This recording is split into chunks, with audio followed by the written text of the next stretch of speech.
নমস্কার সবাইকে, আমার নতুন একটি ভিডিওতে আপনাদের অনেক স্বাগত জানাই। এই যে দেখুন, গাছের ভেতর দিয়ে যাচ্ছি, কত তরাই হয়েছে। এগুলোকে হয়তো আপনারা ঝিঙে বলেন, তবে আমরা ঝিঙে বলি যেটা লম্বা হয়, আর এটা তরাই।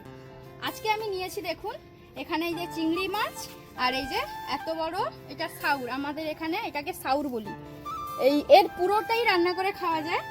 তো আজকে এটাই রান্না করব। আমার বর বাজারে গেছিল, বাবা আর বর দুজনে, তো সাউর এনেছে আর চিংড়ি মাছ এনেছে। তো বললো যে এগুলো দিয়ে রান্না করতে, আর আজকে ওরা এসছে সে কারণেও। তো আজকের পুরো ভিডিওটি আপনারা দেখতে থাকুন কিভাবে এটা বানাই। এই যে এত বড় সাউর, এটা পুরোটা দেব না। এগুলো দিয়ে আমাদের বাড়িতে তো ঘন্টই রান্না করি, লাউ আলু সব দিয়ে। যেদিন বানাবো আপনাদেরকে দেখাবো। আর এই অংশটা দিয়ে, এই যে এটা দিয়ে চিংড়ি মাছ দিয়ে তরকারি বানাবো, তাই আমি কিছুটা আগে কেটে নেব। এত বড়, জানি না হাত কেটাবে কিনা। আমি এতটা দিয়েই রান্না করব। এটা অনেক বড় আছে সাউথ আবার।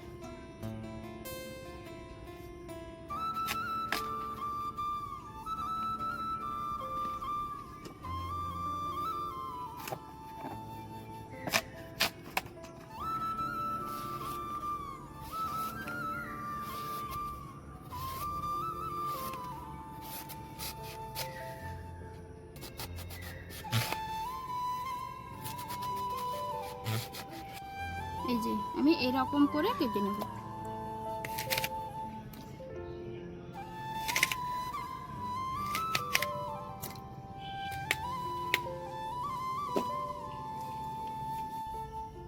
এই যে আমার এখানে শাউরগুলো সব আমি কেটে নিয়েছি। এখন আমি এটা ভালো করে ধুয়ে নুন আর হলুদ মাখিয়ে নেব। আর শাউরটা বানানোর জন্য কি কি নিয়েছি এখানে দেখুন। এখানে আছে পেঁয়াজ কুচি, টমেটো কুচি, আদা রসুন একসঙ্গে বেটে নিয়েছি। এখানে ফোড়নের জন্য গোটা জিরে আর গোটা গরম মশলা আর শুকনো লঙ্কা, আর এই যে এটা তো বেসিক মশলা থাকবেই, আর এই যে ঘি আর গরম মশলা নিয়েছি, আর এই যে চিংড়ি মাছ, আর এই যে এখানে আমি কাজু চালমগজ আর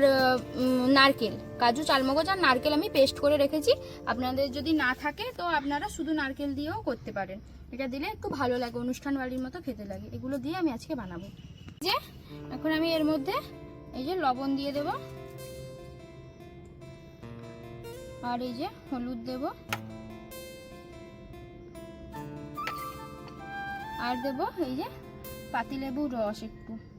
এটা দিলে কি হবে, ওই যে কেটানোর যে ভয়টা থাকে ওটা আর থাকে না। এবার এটাকে আমি মাখিয়ে নেব। আপনাদের হাতে যদি সময় থাকে তো এটা কিছুক্ষণ মেখে রেখে রান্না করলে ভালো হয়, কিন্তু আমার হাতে সময় নেই। আমি এটা মাখাবো, তারপরে উনুন ধরিয়েই আমি রান্না করা শুরু করে দেব, কিন্তু একটু রেখে দিলে ভালো হয়। এই যে আমি এখানে উনুনটা ধরিয়ে নিয়েছি। তো প্রথমে ভাবছিলাম এগুলোকে একদম ভেজেই রান্না করব, কিন্তু ভেজে রান্না করতে গেলে একটু দেরি হয়ে যাবে, সেই কারণে একটু সেদ্ধ করে নেব। আর আমার হাতে একটু চুলকাচ্ছিল, তাহলে গলা কেটানোর ভয় আছে, তাই ভাবলাম একটু সেদ্ধ করে নিই। হালকা একটু জাস্ট জলে ফুটিয়ে নেব, তারপরে ভেজে রান্না করব। আমি এখানে উনুনটা ধরিয়ে জলটা গরম করে এই যে সব সাউরগুলো আমি এর মধ্যে দিয়েছি, একটু সেদ্ধ করে নেব। এই যে আমার ফুটে গেছে এটা, এবার আমি এটা নামিয়ে নেব।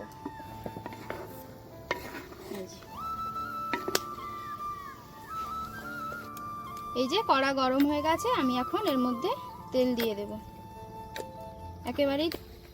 এবার আমি এই যে চিংড়ি মাছগুলো ভেজে নেব। ছোট চিংড়িটা আনলে ভালো হতো, কিন্তু ছোট চিংড়ি নাকি পাইনি বাজারে, তাই এই বড় চিংড়িগুলো নেব।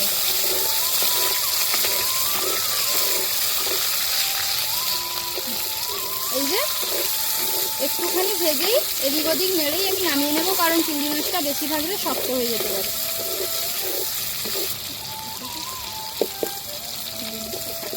এই যে এখানে আমি গোটা গরম মশলা, জিরে আর শুকনো লঙ্কা নিয়েছি, ওই তেলের মধ্যে এটা আমি ফোড়ন দিয়ে দেব।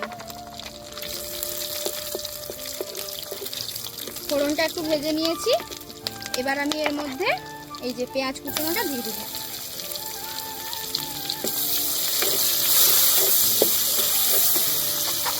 পেঁয়াজ কুচি দিয়ে অল্প একটু লবণ দেব, পেঁয়াজটা তাড়াতাড়ি নরম হয়ে যাবে। এই যে পেঁয়াজটা দেখুন লাল লাল করে ভাজা হয়ে গেছে। এবার আমি এর মধ্যে এই যে আদা রসুনের বাটাটা দিয়ে দেবো।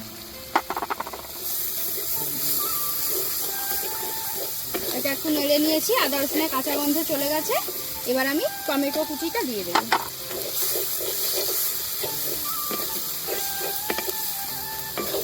টমেটো তো গলেই যাবে। এবার আমি হলুদ গুঁড়ো দেব আর দেব লঙ্কার গুঁড়ো।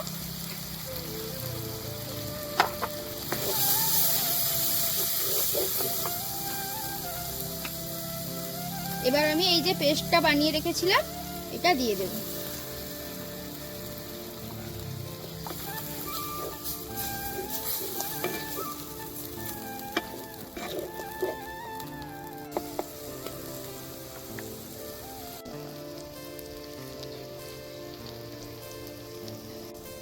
এই যে দেখুন মশলা থেকে তেল ছেড়ে গেছে, তার মানে মশলাটা ভালো করে কষানো হয়ে গেছে। এবার আমি এর মধ্যে এই যে সেদ্ধ করে রাখা সাউরগুলো দিয়ে দেব। আমি আর এটা ভাজলাম না, কারণ আমি সেদ্ধ করে নিয়েছি, সেই কারণে এবার আমি এটাকে কষাবো।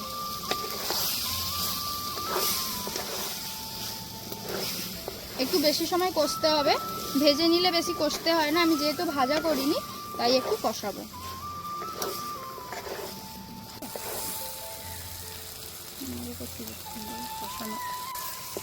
এই যে দেখুন এটাকে আমি অনেকক্ষণ ধরে কষাচ্ছি। এই যে আরও একটু সময় কষবো এটা আমি। আর এই সময় আমি অল্প করে একটু চিনি দেব। এই যে অল্প করে চিনি দেব, চিনিটা তরকারির স্বাদটাকে ব্যালেন্স করে নেবে। আর যেহেতু পোস্ত চালমগজ এইসব দেওয়া আছে তো সেই কারণে একটু চিনি দিলাম অল্প করে। আপনারা যদি না পছন্দ করেন নাও দিতে পারেন, অপশনাল এটা। এটা কষাবো আমি, আবারও কষাবো ভালো করে। এবার এই সময় আমি এই যে চিংড়িটা দেব।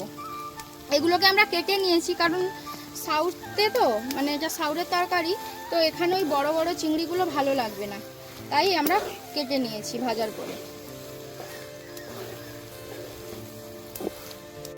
আমার কষানো হয়ে গেছে অনেকটা, তো আমি আর অল্প একটু জল দেবো। যেহেতু কাজু দেয়া আছে তো, কাজু আর চালমগজ, সেই কারণে নিচে লেগে যাচ্ছে, তাই অল্প করে একটু জল দেব।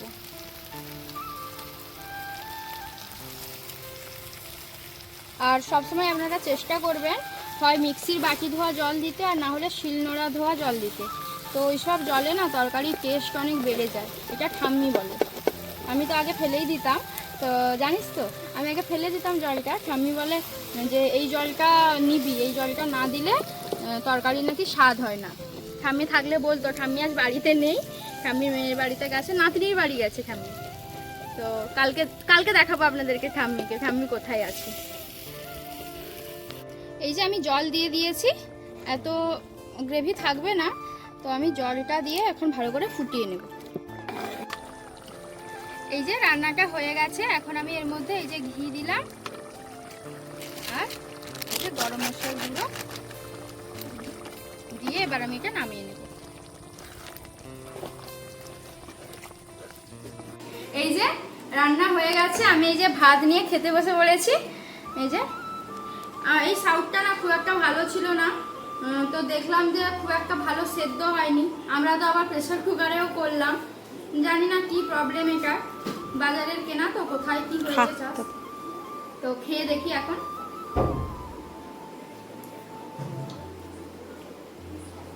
খেতে ভালোই হয়েছে, আপনারা বানিয়ে খেয়ে বলবেন। নিজে রান্না করেছি আর কি বলবো, কিন্তু আরেকটু সেদ্ধ হলে ভালো হতো। তো আজকের ভিডিওটি এই পর্যন্তই, দেখা হচ্ছে পরের কোনো ভিডিওতে। আপনাদের পুরো ভিডিওটি দেখার জন্য অসংখ্য ধন্যবাদ।